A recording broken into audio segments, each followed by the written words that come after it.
Setidaknya lelaki itu bisa bernapas sedikit lega mendapati warna makanan itu tidak merah. Lelaki itu mengangguk, oh tunggu dulu, ini pemberian siapa? Kemarin udah ibu cicip, maaf ya nak, tak bilang-bilang padamu, tapi memang enak. Hebat benar teman laki-lakimu itu memasak.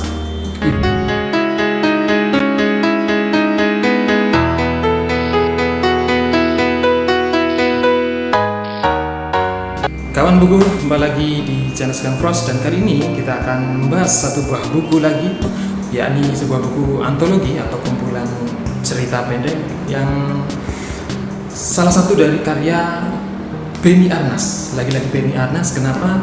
Ya ini merupakan penulis yang fenomenal, bagaimana tidak, dengan kelihayannya menyusun kata banyak sekali, hampir tiap minggu di media massa ada cerpennya dia, hampir seperti itu. Nah, sebelum kita lanjut membahas tentang buku antologi ini, buku kumpulan cerita ini, terlebih kita ingatkan buat teman-teman yang belum subscribe, tekan tombol merah, dan jangan lupa untuk komen dan like ya. Nah, buat kawan buku yang masih penasaran dengan buku yang akan kita ulas kali ini, kita akan review kali ini, langsung saja, ini bukunya.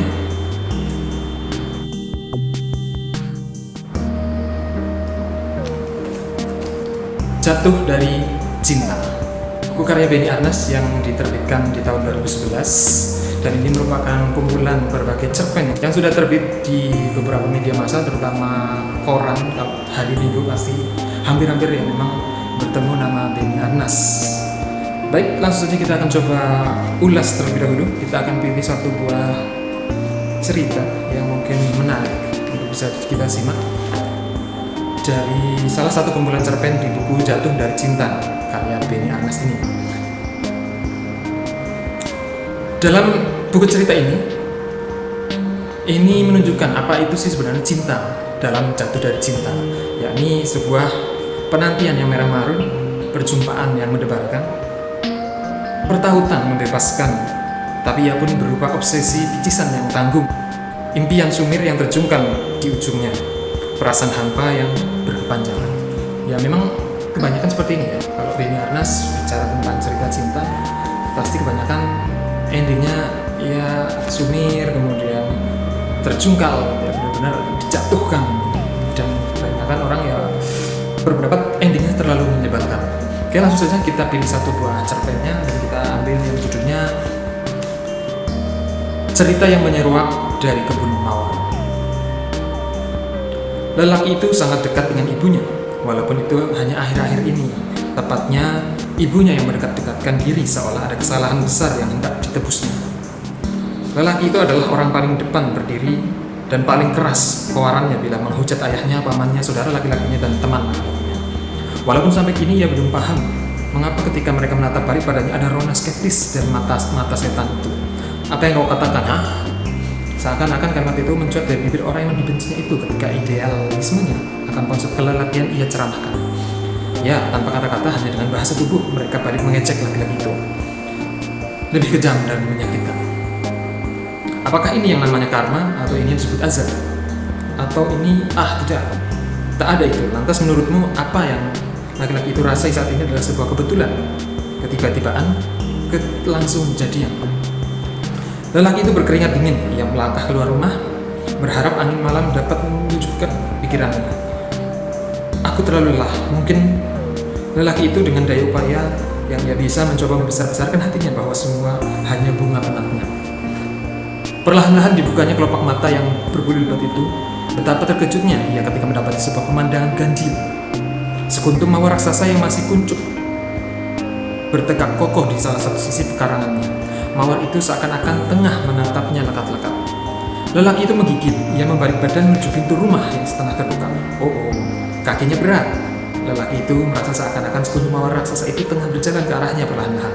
Terbayang olehnya bagaimana adegan beberapa film horor yang pernah ditontonnya.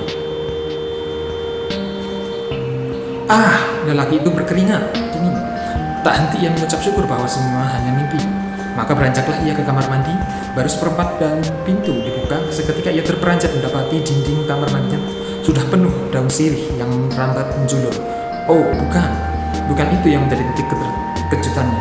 Sirih itu, berbuah semangka. Oh, ini bukan saatnya bergurau kawan. Daun sirih itu berbunga, bunga yang sangat ia kenal, warnanya darah, merah kelam. Itu bunga mawar. Bagaimana bisa? Laki-laki itu memucuk matanya beberapa kali, mencubit-cubit lengannya dengan kanannya, menampar-nampar pipinya. Oh tidak, ia tidak sedang bermimpi, ini nyata. Nak, cepatlah bangun, sarapan. Lelaki itu tersedak mendengar seruan dari luar kamar. Ibu, ya itu suara ibunya. Maka mungkin makin terheran-heranlah ia menyadari bahwa ia benar-benar tidak sedang bermimpi. Gegas ia melangkah keluar kamar menuju ruang makan. Di sana ibunya menyambut dengan senyuman sapi. Kemarin, ibu lupa namanya, ada temanmu nganterin puding. Katanya enaknya dimakan hari ini, nak. Wanita beruban itu menghidangkan beberapa potong puding berwarna kuning yang baru dikeluarkan dari kulkas. Tak lama, ia berlalu ke dapur. Setidaknya lelaki itu bisa bernapas sedikit lega mendapati warna makanan itu tidak merah. Lelaki itu mengangguk. Tunggu dulu, ini pemberian siapa? Kemarin udah ibu cicip, maaf ya nak, tak bilang-bilang padamu, tapi memang enak. Hebat benar teman laki-lakimu itu memasak. Ibunya berseru dari dapur seakan-akan dapat membaca pikiran lelaki itu. Teman laki-laki mengantar puding? Oh iya, sepertinya itu puding wortel. Ditambah stroberi juga. Sudah kau coba belum? Lelaki itu tersadar dari lamunannya yang sejenak itu. Segera ia membuka plastik minyak berwarna kuning yang menutupi puding tersebut. Beberapa detik kemudian, lelaki itu tergagap, bibirnya gemetar. Puding itu enak, nak. Lelaki itu tak mempedulikan suara sumber ibunya yang entah sedang apa di belakang sana. Ia bermaksud mengambil potong-potong puding merah hati yang berbentuk mawar di atas meja makan itu, membawanya ke beranda dan membuangnya. Oh, ada apa dengan dunia ini? Mengapa? Lelaki itu terduduk tersimpuh di beranda. Puding mawar di tangannya terjatuh berkeping-keping di hadapannya. Di pekarangan yang tak begitu luas itu, rerumpunan mawar yang beranting-ranting menyemak di sana-sini, di setiap sudut hingga menutup pagar daun, pagar duri, pagar mawar. Di salah satu sudut tampak menonjol sendirian setangkai mawar raksasa yang belum mekar sempurna. Mungkin sebesar itulah bunga rafflesia, pikirnya. Terus jangan-jangan yang ada di hadapannya inilah yang disebut bunga rafflesia katanya. Oh tidak, walaupun lelaki itu belum pernah melihat bunga bangkai itu secara langsung, tetapi setahunya bunga rafflesia tidak berbatang, tak berkuntung, ia hanya berbonggol. Ya, itu mawar, jelas-jelas mawar. Mawar dalam mimpinya. Loh, nak, ngapain duduk di beranda? Kotor. Lelaki itu menengadah mendapati wanita berbaju kurung sudah berdiri di muka pintu. Ia tak menyahut, ia mati kata. Mengapa kau serahkan puding-puding itu, nak? Ibunya menunjuk ke potongan puding yang menyerak di sekitar lelaki. Oh tidak, potongan puding itu sudah berubah menjadi mawar-mawar dengan beragam ukuran. Oh, lelaki itu terjerembab. Lebih tepatnya memaksa tubuhnya untuk terjerembab. Dari tadi pagi, sejak dibawa ke rumah sakit ini, perutmu belum diisi, nak. Kata dokter, kamu harus makan makanan yang lembut, halus, dan mudah dicerna seperti puding ini. Ibunya menyodorkan sepotong puding pada lelaki yang didudukkan di sebuah dipan dengan kasur putih. Puding? Oh tidak, lelaki itu menggeleng dengan mata terpejam. Makanlah, puding ini kiriman istrimu, nak. Istri? Siapa istriku? Lelaki itu membuka matanya perlahan, sangat perlahan, bukan tidak ia menggeleng. Ia ketakutan. Bukannya mendapati puding yang berbentuk berukir dan berwarna mawar, tetapi mendapati sekuntum mawar yang sudah mekar sempurna setinggi tubuh orang dewasa berdiri di samping ibunya. Ada apa, nak? Lelaki itu beringsut menarik selimutnya, bersandar di kepala dipan. Tampak sekali ia memaksa memejamkan matanya. Kepalanya masih menggeleng, wajahnya pucat. Takkah kau merinduinya? Sudah lama tak bertemu, bukan? Ya, ibu mohon maaf kalau dulu tak menyetujui pernikahanmu. Tapi sekarang ibu sudah merestuinya, nak. Walaupun tak berhasil juga, ibu meyakinkan ayahmu dan saudara-saudara laki-lakimu itu. Wanita itu menatap putranya lekap-lekap membelai rambutnya seolah ia adalah anak belasan tahun. Semua bukan karena ibu sudah bercerai dan tak satupun saudaramu yang ingin ikut ibu. Tapi, sudahlah, nak. Ibu tahu kau tak memerlukan restu binatang-binatang itu, bukan? Lelaki itu menggigit, ia sungguh tak mengerti dengan semuanya. Bahkan ia pun tak tahu apakah ia tengah bermimpi atau tidak. Kalaupun iya, alangkah panjangnya mimpi ini. Atau sebenarnya ia sudah mati? Seperti inikah alam sesudah hidup itu? Absurd, ganjil, aneh, asal-asalan. Tak ada sebab akibat lagi, sungguh yang sebenar-benar sungguh. Lelaki itu sudah lelah dengan semuanya, lelah yang sangat gila. Ma, tolong tenangkan suamimu ya. Wanita itu menoleh pada sekuntum mawar raksasa di sampingnya, sebelum tersenyum tipis pada lelaki itu. Aku suami dari mana? Mawar raksasa? Mawar raksasa itu? Mawar? Apa-apaan ini, Tuhan? Mawar raksasa merapatkan kuntum hijau berdurinya pada lelaki itu, seolah-olah hendak memeluk lelaki itu menenangkan suaminya. Lelaki itu terus berteriak hingga tak ada lagi suara. Ia pingsan-pingsankan diri, memejam-memejamkan mata, memaksa membunuh diri dan jiwanya dengan perasaan menghujam-hujam yang tiada dipahaminya. Pasien lain dan orang-orang yang ada di sekitar ruang inap itu berkerumunan di sana. Bukan salah kau, Mak. Lagi pula bukan kehendakmu tak pulang selama 20 tahun, kan, Mak? Memangnya dia bisa merasakan susahnya mencari uang sebagai TKW? Sudahlah, Mak, tak ada dalam adat percintaan macam itu. Bila anakku jamin gila, mungkin itu balasannya, Mak. Sudahlah, Mak, pulang saja. Anggap kau tak pernah punya anak. Bukan. Ia membelalak pada perempuan-perempuan yang seolah peduli padanya dan anak lelakinya. Hampir saja ia tumpahkan beban yang menyesak itu. Namun ia bagai tersadar bahwa takkan ia katakan bahwa semua ini adalah salah suaminya. Lelaki yang berulang kali menunggangi anak lelakinya yang kala itu masih belia di kebun mawar belakang rumah. Ketika ia memeras keringat di Hong Kong, perempuan itu mengutuk-ngutuk sebelum menangis meraung sejadi-jadinya seperti orang gila.